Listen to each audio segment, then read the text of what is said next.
In this episode of Our Electric Lives, you will see us travel to Savannah, Georgia and Tybee Island. And while we're there, we suffer a few charging failures, including an issue with ChargePoint. And we take our car to its lowest charge that we've taken it on our road trip. And then we head back to Jacksonville.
Would you like to give us an update?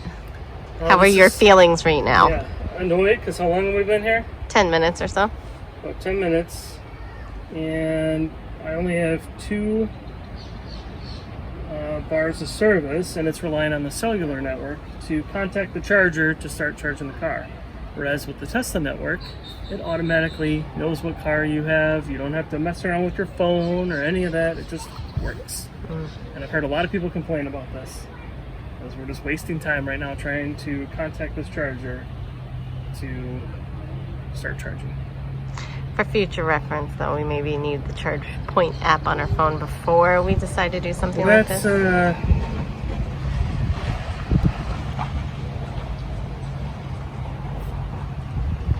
But we are grateful that they have chargers here. And now I'm having to switch to a different credit card because Citi thinks that it's fraud. Because I keep trying and it's not working. Oh my gosh.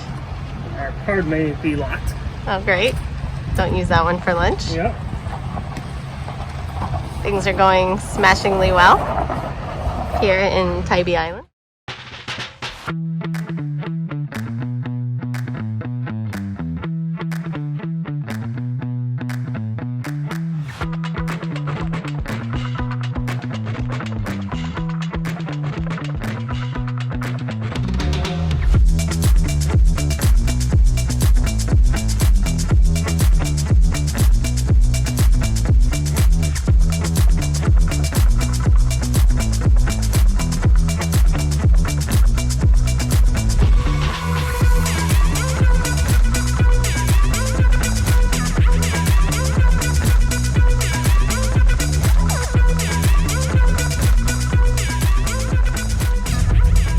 Love to make us sing. I can't tell. Oh yeah, they do. What? You had to park in the actual pump to do it? I might have to. Oh my gosh. I'll go off to the side just in case anyone else comes. Yeah, there's only one spot left. You're like the Tesla taking up. I'm not. Hybrid, I don't need gas. Well, no gas, no squeegee. No gas, no squeegee. No gas, no squeegee. No gas, no squeegee.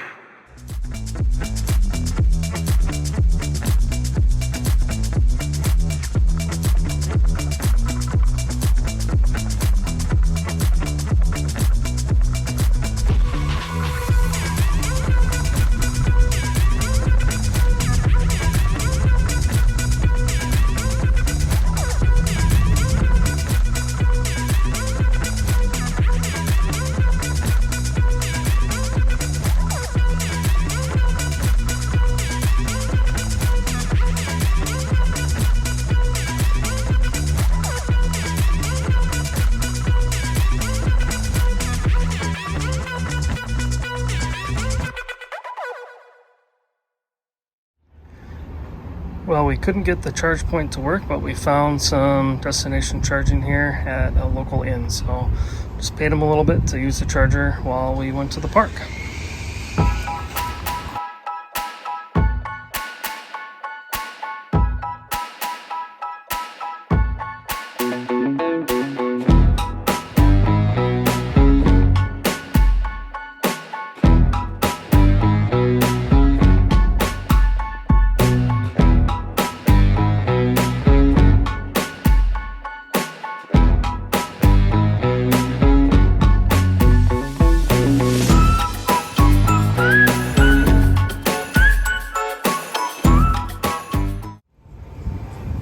We're at the Pooler supercharger, charging up to head back home.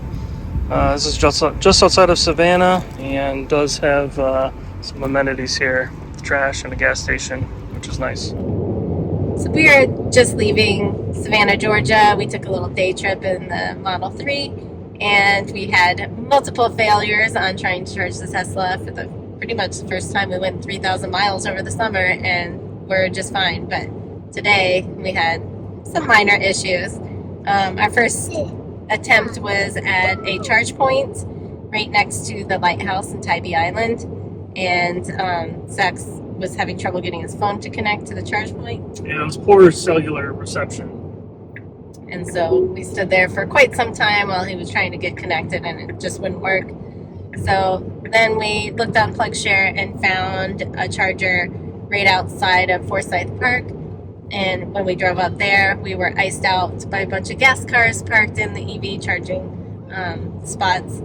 So then for our third attempt, we found a destination charger not just a couple blocks away at Azalea Inn, and they were kind enough to let us charge for a very steep price of $20 an hour. So this would be one time where it was maybe not cheaper, maybe equal to driving a gas car. It worked like a charm because it was a Tesla destination level 2 charger. Yes. So 48 amps, and gave us a place to park. Yeah, which was very convenient because we have 3 small kids, so it was nice to be close to the park and not having to drive around looking for parking. And then we supercharged on the way out at a supercharger in Pooler, which was by a Costco, and we're back on the road headed to Jacksonville. We arrived home with 11% state of charge, or 36 miles of range remaining, which is actually the furthest that we've pushed the envelope thus far. We're starting to feel more comfortable as we take longer trips to the Model 3, getting a better understanding of how far we can really push the limits on this. And I think the other thing that's made us feel a little bit more comfortable is I really like Tesla's new trip projection in the Energy app. It provides a lot more detailed information than the previous version, and really showing you how close it is to the original projection, and where any of those sources of variance are coming from the projection, and how you're tracking towards it, which I think really helps you manage the energy on those long drives. And lastly, I want to mention that we actually would have been fine skipping the level 2 charging in Savannah. However, we wanted to, I was really just looking for a reason to try out ChargePoint and, give us a little bit of extra energy while we had the car parked doing some of the activities in Savannah.